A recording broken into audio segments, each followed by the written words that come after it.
আমার কোনো শোক নেই, আমার কোনো বিষাদ নেই। হে কুরুবৃদ্ধগণ, আপনাদের নীরবতায় আমার কোনো ক্ষোভ নেই।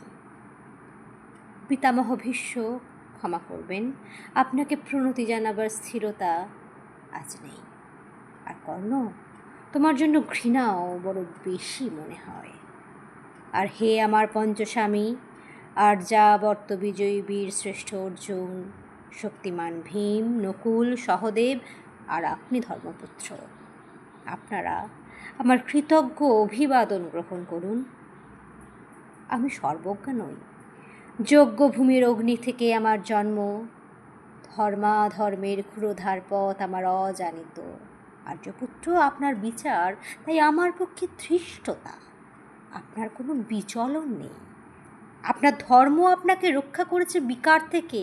কৃতজ্ঞতা জানান সেই ধর্মকে। ভীমসেন, তোমাকে আমি ভালোবাসা দিইনি কখনো, তাই তা ফিরেও চাইনি।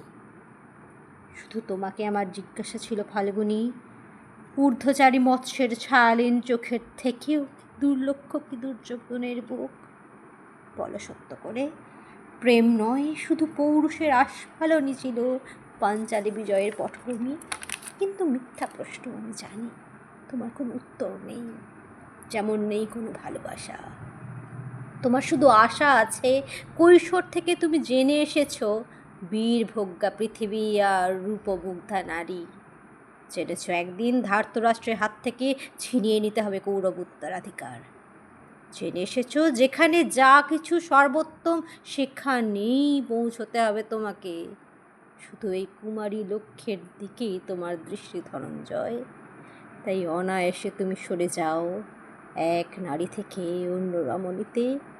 তোমার পূর্বপুরুষেরা যেমন একদা এক তৃণপ্রান্তরকে শেষ করে চলে যেতেন বনান্তরে,